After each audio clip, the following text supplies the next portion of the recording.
Hi all, welcome back to career vein updates. LSS USS സ്കോളർഷിപ്പുമായി ബന്ധപ്പെട്ട് വിദ്യാർത്ഥികളും രക്ഷിതാക്കളും ശ്രദ്ധിക്കേണ്ട പ്രധാനപ്പെട്ട ചില കാര്യങ്ങളാണ് ഈ വീഡിയോ നിങ്ങളുമായി പങ്കുവെക്കുവാൻ ആഗ്രഹിക്കുന്നത്. പലപ്പോഴും LSS സ്കോളർഷിപ്പ്, അതേപോലെ തന്നെ USS സ്കോളർഷിപ്പ്, അതായത് LPയിൽ പഠിക്കുന്ന വിദ്യാർത്ഥികൾ, UPയിൽ പഠിക്കുന്ന വിദ്യാർത്ഥികൾ, അവർ നേടുന്ന ഈ ഒരു സ്കോളർഷിപ്പുമായി ബന്ധപ്പെട്ട് പല രക്ഷിതാക്കൾക്കും അതിൻ്റെ യഥാർത്ഥമായിട്ടുള്ള നേട്ടങ്ങൾ മനസ്സിലാവാത്തവരുണ്ട്. അപ്പോൾ ഈ ഒരു വീഡിയോ കൃത്യമായിട്ട് ഈ ഒരു സ്കോളർഷിപ്പുമായി ബന്ധപ്പെട്ട് രക്ഷിതാക്കളും വിദ്യാർത്ഥികളും ഈ കാര്യം കൃത്യമായിട്ട് മനസ്സിലാക്കാൻ വേണ്ടി ആമുഖമായിട്ട് ഉറപ്പെടുത്താണ്. അപ്പോൾ വിശദമായിട്ട് പോകുന്നതിന് മുമ്പ് എഡ്യൂക്കേഷൻ അഡ്മിഷൻ സംബന്ധമായിട്ടുള്ള എല്ലാ കാര്യങ്ങൾക്കും ചാനൽ മറക്കാതെ സബ്സ്ക്രൈബ് ചെയ്ത് വെക്കുവാനും ബെല്ലൈക്കൻ എനാബിൾ ചെയ്ത് വെക്കുവാനും ആമുഖമായിട്ട് ഉറപ്പെടുത്താണ്. അപ്പോൾ സ്കോളർഷിപ്പുമായി ബന്ധപ്പെട്ട് ഒരുപാട് വ്യത്യസ്തമായ സ്കോളർഷിപ്പുകൾ നമ്മുടെ വിദ്യാർത്ഥികൾക്ക് തുടർ പഠനത്തിന് വേണ്ടിയിട്ട് നമ്മുടെ സ്റ്റേറ്റ് ഗവൺമെൻറ്റും അതേപോലെ തന്നെ സെൻട്രൽ ഗവൺമെൻറ്റും ഒരുപാട് സ്കോളർഷിപ്പുകൾ അനുവദിക്കാറുണ്ട്. അതിലേറ്റവും കൂടുതൽ അനുവദിക്കുന്നത് 10ാം ക്ലാസ്സിന് ശേഷമുള്ള പ്രീ മെട്രിക് സ്കോളർഷിപ്പ്, അതേപോലെ തന്നെ പോസ്റ്റ് മെട്രിക് സ്കോളർഷിപ്പ്, അതായത് 10ാം ക്ലാസ്സിന് ശേഷം +1 +2 അതേപോലെ തന്നെ ഡിഗ്രി ഉൾപ്പെടെ PG ഉൾപ്പെടെ മറ്റു വിവിധ പ്രൊഫഷണൽ കോഴ്സ് ഉൾപ്പെടെയുള്ള വിവിധ കോഴ്സുകൾക്ക് പഠിച്ചുകൊണ്ടിരിക്കുന്ന വിദ്യാർത്ഥികൾക്ക്, സാമ്പത്തികമായിട്ട് പിന്നോക്കം നിൽക്കുന്ന വിദ്യാർത്ഥികൾക്ക് കൃത്യമായിട്ടുള്ളൊരു സാമ്പത്തിക സഹായം നൽകുന്ന കാര്യമാണ് സ്കോളർഷിപ്പ് എന്നുള്ളത്. അപ്പോൾ പലപ്പോഴും പല വിദ്യാർത്ഥികൾ മനസ്സിലായി, നമ്മുടെ ഈ ഒരു സ്കോളർഷിപ്പ് സിസ്റ്റം ഒരുപക്ഷെ തുടങ്ങുന്നത് LPയിൽ നിന്നാണ്, അതേപോലെ UPയിൽ നിന്നാണ്. അപ്പോൾ LP ലെവൽ പഠിക്കുന്ന വിദ്യാർത്ഥികൾക്ക് സ്റ്റേറ്റ് ഗവൺമെൻറ് നൽകുന്ന വളരെ പ്രധാനപ്പെട്ട സ്കോളർഷിപ്പാണ് LSS എന്നുള്ളത്, അതായത് ലോവർ സെക്കൻഡറി സ്കോളർഷിപ്പ്. അതേപോലെ UP ലെവൽ പഠിക്കുന്ന വിദ്യാർത്ഥിക്ക് 7ാം ക്ലാസ്സിലെ വിദ്യാർത്ഥികൾക്ക് നൽകുന്ന പ്രധാനപ്പെട്ട സ്കോളർഷിപ്പാണ് അപ്പർ സെക്കൻഡറി സ്കോളർഷിപ്പ് എന്നുള്ളത്. അപ്പോൾ ഈ LSSും USSും എന്ന് പറയുമ്പോൾ നിങ്ങൾ മനസ്സിലാക്കേണ്ടത്, പ്രത്യേകിച്ച് രക്ഷിതാക്കൾ മനസ്സിലാക്കേണ്ടത്, നമ്മുടെ വിദ്യാർത്ഥികൾ, നമ്മുടെ മക്കൾ കൃത്യമായിട്ട് ഒരു സ്കോളർഷിപ്പ്, ഒരു മത്സര പരീക്ഷ എഴുതുവാനുള്ള ഒരു ഫസ്റ്റ് അറ്റംപ്റ്റാണ് ഈ LSS USS കൊണ്ട് ഉദ്ദേശിക്കുന്നത്. അപ്പോൾ ഈ LSSും USSും കൃത്യമായിട്ട് പഠിച്ച് നേടിക്കഴിഞ്ഞാൽ സ്വാഭാവികമായിട്ടും ഈ LSSും USSും നേടിയെടുത്ത വിദ്യാർത്ഥികൾക്ക് പിന്നീട് അങ്ങോട്ടുള്ള പല മത്സര പരീക്ഷകളിലും അതേപോലെ തന്നെ സ്കോളർഷിപ്പുകളും വളരെ എക്സാം ബേസ് ചെയ്തുകൊണ്ടുള്ള സ്കോളർഷിപ്പുകളൊക്കെ വളരെ എളുപ്പത്തിൽ നേടിയെടുക്കുവാൻ സാധിക്കുന്ന രീതിയിലുള്ള വളരെ പ്രധാനപ്പെട്ട ഒരു ബേസിക് എക്സാം തന്നെയാണ് LSSും USSും എന്ന് പറയുന്നത്. ഇനി LSSും USSും നേട്ടങ്ങൾ നിങ്ങൾ നോക്കാതെ LSS പരീക്ഷ 4ാം ക്ലാസ്സിലെ വിദ്യാർത്ഥിക്ക് ലഭിക്കുകയാണെങ്കിൽ ഓരോ വർഷം അത് നിശ്ചിത എമൗണ്ട് വളരെ ചെറുതാണെങ്കിലും അതിൻ്റെ പ്രാധാന്യങ്ങളും അതിൻ്റെ ഫ്യൂച്ചർ പ്രാധാന്യങ്ങളും വളരെ വലുതാണെന്ന് നിങ്ങൾ മനസ്സിലാക്കണം. 1000 രൂപ ഓരോ വർഷവും 4ാം ക്ലാസ്സിൽ പഠിക്കുന്ന LSS നേടിയ വിദ്യാർത്ഥിക്ക് 5ാം ക്ലാസ്, 6ാം ക്ലാസ്, 7ാം ക്ലാസ് വരെ ലഭിക്കുകയാണെങ്കിൽ 7ാം ക്ലാസ്സിൽ നിന്ന് വിദ്യാർത്ഥിക്ക് USS സ്കോളർഷിപ്പ് ലഭിച്ചു കഴിഞ്ഞാൽ 8ാം ക്ലാസ്, 9ാം ക്ലാസ്, 10ാം ക്ലാസ് വരെ 1500 രൂപയാണ് കൃത്യമായിട്ട് ലഭിക്കുന്നത്. ചില വിദ്യാർത്ഥികൾക്കൊക്കെ ഒരു പക്ഷേ കിട്ടിയതിന് ശേഷം എമൗണ്ട് വരാൻ ഡിലേ ആവുന്ന ഓപ്ഷനൊക്കെ ഉണ്ട്. അതൊക്കെ ചില സാങ്കേതിക തടസ്സങ്ങൾ മാത്രമാണ്. പക്ഷേ ഈ ഒരു സ്കോളർഷിപ്പ് കിട്ടിക്കഴിഞ്ഞാൽ തീർച്ചയായിട്ടും വിദ്യാർത്ഥികൾക്ക് കൃത്യമായിട്ട് എമൗണ്ട് ലഭിക്കുന്നതായിരിക്കും. അപ്പോൾ ഈ ഒരു സ്കോളർഷിപ്പിൻ്റെ പ്രധാനപ്പെട്ട പ്രത്യേകത ഞാൻ നേരത്തെ പറഞ്ഞു, ലോവർ സെക്കൻഡറി, അപ്പർ സെക്കൻഡറി. അപ്പോൾ സ്വാഭാവികമായിട്ട് ചിലപ്പോൾ LSS പരീക്ഷയും USS പരീക്ഷയും എല്ലാ വിദ്യാർത്ഥികൾക്കും എഴുതുവാൻ സാധിക്കുമെന്നുള്ളൊരു സംശയമാണ്.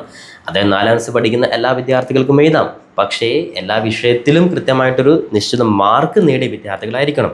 4ാം ക്ലാസ്സിലെ പരീക്ഷ LSS ചെയ്യുന്ന വിദ്യാർത്ഥിയാണെങ്കിൽ 4ാം ക്ലാസ്സിലെ വാർഷിക പരീക്ഷയിലേക്ക് ഒരു നിശ്ചിത എമൗണ്ട്, അതായത് നിശ്ചിത മാർക്ക് എല്ലാ വിഷയത്തിലും ലഭിച്ച വിദ്യാർത്ഥിയാണെങ്കിൽ, എല്ലാ വിഷയത്തിലും കൃത്യമായിട്ട് സ്കില്ലുള്ള വിദ്യാർത്ഥിയാണെങ്കിൽ ആർക്കും വേണമെങ്കിൽ ഈ ഒരു LSS പരീക്ഷ എഴുതാം. അപ്പോൾ ചില വിദ്യാർത്ഥികൾക്ക് മാർക്കുണ്ടെങ്കിലും ഇത്തരത്തിൽ എക്സാം എഴുതാൻ താല്പര്യമുണ്ടാവുകയില്ല. പക്ഷേ അത്തരത്തിൽ താല്പര്യമില്ലാത്ത വിദ്യാർത്ഥികളാണ് അവരെ കൃത്യമായിട്ട് മോട്ടിവേറ്റ് ചെയ്തെടുക്കേണ്ടത് ടീച്ചേഴ്സും അതേപോലെ തന്നെ രക്ഷിതാക്കളും തന്നെയാണ്. കാരണം നമ്മുടെ മക്കൾക്ക് ഇത്തരത്തിലൊരു ആദ്യമായിട്ടുള്ളൊരു മത്സര പരീക്ഷ അവരിലേക്ക് ഉണ്ടാക്കിയെടുക്കുകയാണ് LSSും USSും. അതേപോലെ 7ാം ക്ലാസ്സിൽ പഠിക്കുന്ന വിദ്യാർത്ഥിയാണെങ്കിലും ഈ പറഞ്ഞ രീതിയിൽ തന്നെ 7ാം ക്ലാസ്സിൽ വാർഷിക പരീക്ഷയിലെങ്കിലും അതായത് ഒരു മിനിമം മാർക്ക് എല്ലാ സബ്ജക്റ്റിലും ഉണ്ടെങ്കിൽ അത്തരത്തിൽ എല്ലാ വിദ്യാർത്ഥികൾക്കും ഈ ഒരു സബ്ജക്റ്റിൽ ഈ ഒരു USS സ്കോളർഷിപ്പ് എഴുതാം. ഇനി സ്കോളർഷിപ്പ് എന്ന് പറയുമ്പോൾ സ്വാഭാവികമായിട്ടും വിദ്യാർത്ഥിക്ക് ഉണ്ടായിരിക്കേണ്ടത് നോർമലായിട്ട് നിങ്ങളുടെ ഇപ്പോൾ 4ാം ക്ലാസ് വരെയുള്ള സബ്ജക്റ്റ്, ഇനി 7ാം ക്ലാസ്, 8ാം ക്ലാസ് വരെയുള്ള സബ്ജക്റ്റുകൾ നിങ്ങൾ ജസ്റ്റ് നിങ്ങളുടെ പ്രധാനമായിട്ട് നിങ്ങൾ നോക്കുന്നത് മലയാളം, അതേപോലെ ഇംഗ്ലീഷ്, അതേപോലെ തന്നെ മാത്തമാറ്റിക്സ്, സയൻസ് കൂടാതെ GK ആണ്, ജനറൽ നോളജാണ് ഉദ്ദേശിക്കുന്നത്. അപ്പോൾ ഇത് കൃത്യമായിട്ട് ഇതിന് സിലബസ് കാര്യങ്ങളൊക്കെ ഉണ്ട്. ആ സിലബസും കാര്യങ്ങളൊക്കെ ബേസ് ചെയ്തുകൊണ്ട് കൃത്യമായിട്ടുള്ള ക്ലാസ്സുകൾ പലപ്പോഴും സ്കൂളിൽ വെച്ച് വിദ്യാർത്ഥികൾക്ക് നൽകുന്നുണ്ട്. അതൊക്കെ കൃത്യമായിട്ട് നിങ്ങൾ അറ്റൻഡ് ചെയ്ത് കൃത്യമായിട്ട് നമ്മുടെ വിദ്യാർത്ഥികൾ നമ്മുടെ ഭാഗത്ത്, പ്രത്യേകിച്ച് പാരൻസിൻ്റെ ഭാഗത്ത് നല്ലൊരു മോട്ടിവേഷൻ കൂടി കൊടുത്തു കഴിഞ്ഞാൽ വിദ്യാർത്ഥിയെ കാത്തിരിക്കുന്നത് ഒരു സ്കോളർഷിപ്പ് വിജയി എന്നുള്ളതാണ്. അല്ലാതെ വർഷത്തിൽ ഒരു 1000 രൂപ അല്ലെങ്കിൽ 1500 രൂപ എന്നുള്ളതല്ല, മറിച്ച് ഒരു സ്കോളർഷിപ്പ് കിട്ടിക്കഴിഞ്ഞാൽ നമ്മുടെ മക്കളുടെ ഈ രീതിയിലുള്ള, കാരണം ഭാവിയിൽ വിവിധ സ്കോളർഷിപ്പുകൾ മാത്രമല്ല നാളെ വിദ്യാർത്ഥികൾ അറ്റൻഡ് ചെയ്യാൻ പോകുന്ന മത്സര പരീക്ഷകൾ, കേരള PSC പരീക്ഷ ഉൾപ്പെടെയുള്ള എല്ലാ പരീക്ഷകളും അവർക്ക് കൃത്യമായിട്ടുള്ളൊരു പ്രചോദനം എന്ന് തന്നെ നമുക്ക് പറയാം. അപ്പോൾ അതുകൊണ്ട് വിദ്യാർത്ഥികളും രക്ഷിതാക്കളും പ്രത്യേകിച്ച് മനസ്സിലാക്കുക, നമ്മുടെ മക്കളെ LSS USS പരീക്ഷയ്ക്ക് ഈ വർഷം 2025 ഫെബ്രുവരി മാസം നടക്കുന്ന ഫെബ്രുവരി 27-ാം തീയതി നടക്കുന്ന LSS USS ചെയ്യുന്ന ഒരുപാട് വിദ്യാർത്ഥികളുണ്ട്. അവർക്കൊക്കെ കൃത്യമായിട്ട് നിങ്ങളുടെ ഭാഗത്തു നിന്നൊരു മോട്ടിവേഷൻ കൊടുക്കുക. അതായത് ഗവൺമെൻറ് എയ്ഡ് അതേപോലെ ഗവൺമെൻറ് അണ്ടറുള്ള എല്ലാ LP UPയിലുമാണ് ഈ ഒരു പരീക്ഷ നടക്കുന്നത്. അപ്പോൾ വളരെ പ്രധാനപ്പെട്ട വിദ്യാർത്ഥികളുടെ ബേസിക്, അതായത് 1ാം ഘട്ട സ്കോളർഷിപ്പ് പരീക്ഷയാണിത്. അപ്പോൾ ഈ ഒരു സ്കോളർഷിപ്പ് പരീക്ഷ വിദ്യാർത്ഥികൾ പാസ്സായി കഴിഞ്ഞാൽ തീർച്ചയായിട്ടും അവർക്ക് ഇനി അങ്ങോട്ടുള്ള മുഴുവൻ മേഖലകളിൽ അവർക്ക് സ്കോളർഷിപ്പ് ലഭിക്കുന്നതുമായിരിക്കും. അതുകൊണ്ട് തന്നെ ഈ രീതിയിൽ എല്ലാവരും കൃത്യമായിട്ടുള്ളൊരു പരിശ്രമം നടത്തുക.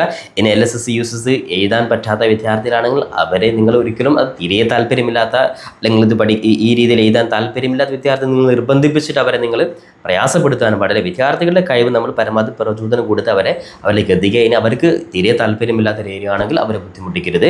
സ്വാഭാവികമായിട്ടും സ്കോളർഷിപ്പ് എന്നുള്ളത് പല സ്കോളർഷിപ്പ് നമുക്ക് വരാനുണ്ട്, അതൊക്കെ നിങ്ങൾക്ക് ലഭിക്കും. ഇതൊരു മത്സര പരീക്ഷയിലൂടെ ലഭിക്കുന്ന സ്കോളർഷിപ്പ് ആയതുകൊണ്ടാണ് എക്സാം എന്നുള്ളത്. എക്സാം ഇല്ലാതെ കേവലം കഴിഞ്ഞ പരീക്ഷയിൽ, അതായത് SSLC പരീക്ഷയിൽ ഫുൾ A+, അല്ലെങ്കിൽ +2 ഫുൾ A+, അല്ലെങ്കിൽ 80% മാർക്ക്, അല്ലെങ്കിൽ 60% മാർക്ക്, ആ രീതിയിൽ ജസ്റ്റ് പരീക്ഷയിൽ മാർക്ക് ലഭിച്ചിട്ട് വിദ്യാർത്ഥികളുടെ പേരൻസിൻ്റെ സാമ്പത്തികമായിട്ടുള്ള അവസ്ഥ നോക്കിയിട്ട് സ്കോളർഷിപ്പ് ലഭിക്കുന്ന ധാരാളം സ്കോളർഷിപ്പുകളുണ്ട്.